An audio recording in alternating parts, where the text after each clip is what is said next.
Regardez, ici, il y a aujourd'hui, dans l'Afrique de l'Ouest, la Guinée, le Burkina, le Mali, où il y a eu des coups d'État. Mais ce sont 3 pays francophones.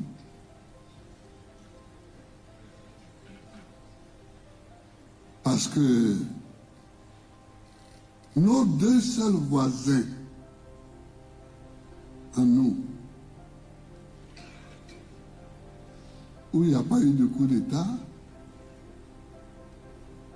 c'est le Libéria et c'est le Ghana, qui sont 2 pays anglophones. Les 3 pays dans la CEDEAO, où il y a eu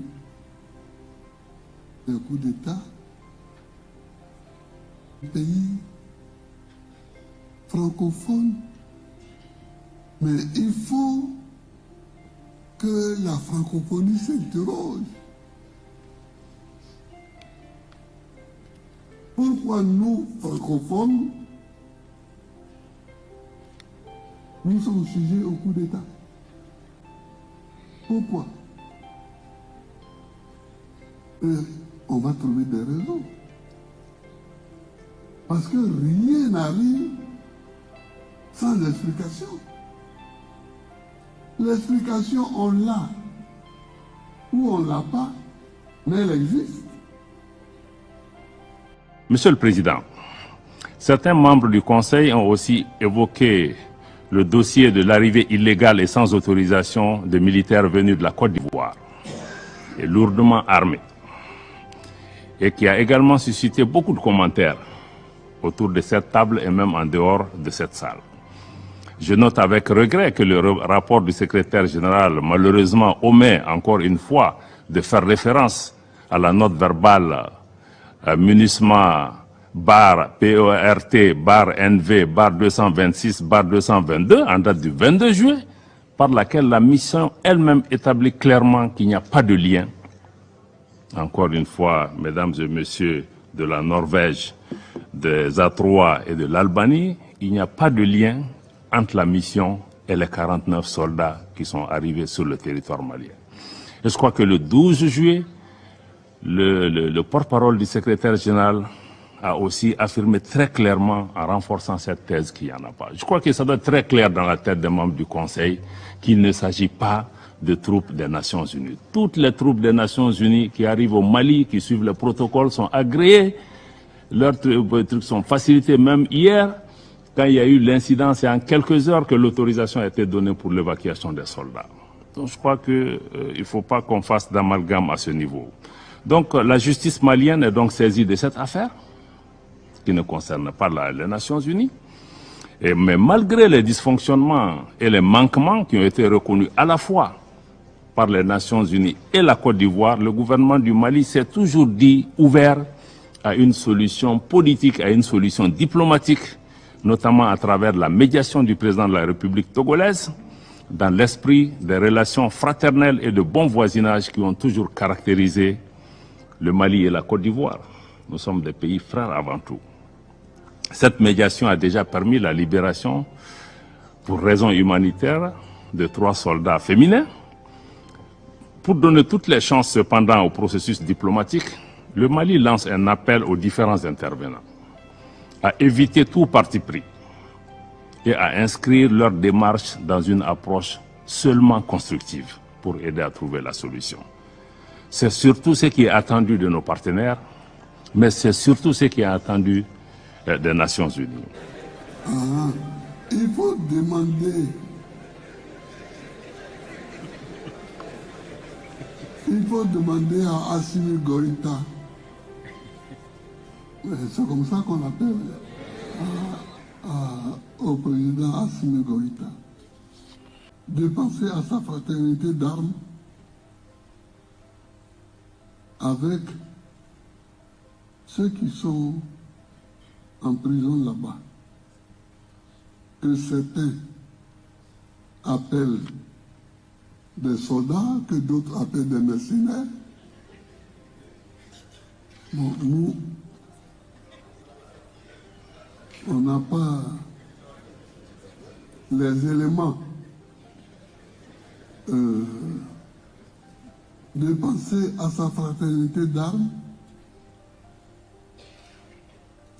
mais surtout,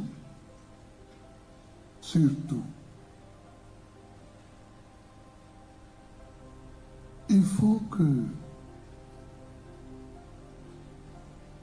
le président Gnassingbé, fort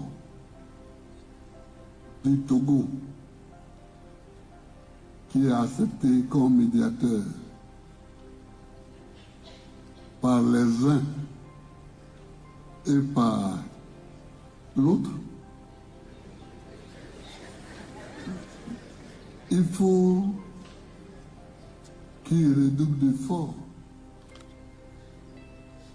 et comprenne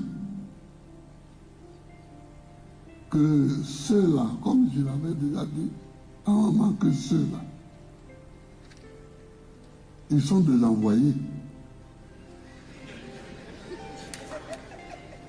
Ils sont des envoyés.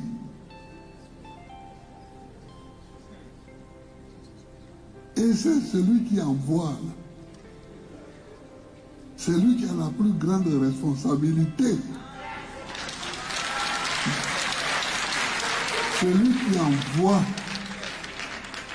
c'est lui qui a la plus grande responsabilité. Quand tu envoies, tu dois pouvoir dire clairement si ça tourne au vinaigre. Pourquoi tu as envoyé un tel pour faire quoi? Dans quel délai? Clairement.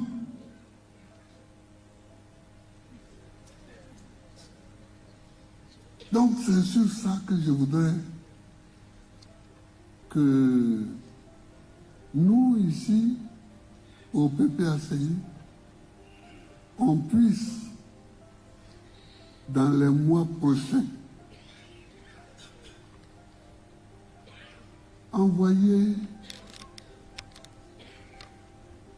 1 ou 3 délégations en Guinée,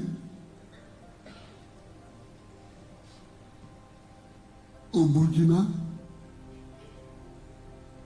à Bamako, pour s'informer.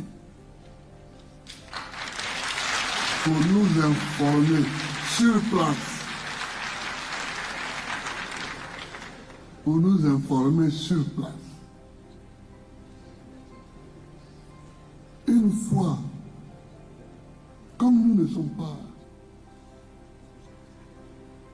nous n'avons pas les manettes de l'exécutif. On ne peut rien faire d'autre. Mais au moins on comprendra.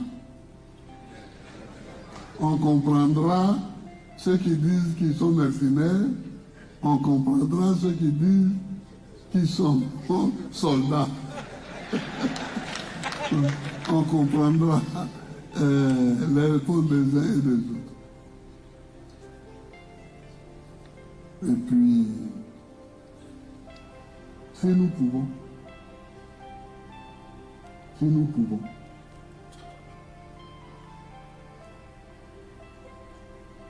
nous demanderons que celui qui est envoyé ne subisse pas un sort plus lourd que celui qui a envoyé. Voilà.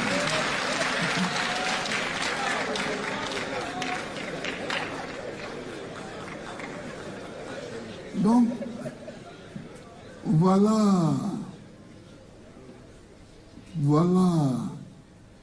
ce que je souhaitais vous dire un peu.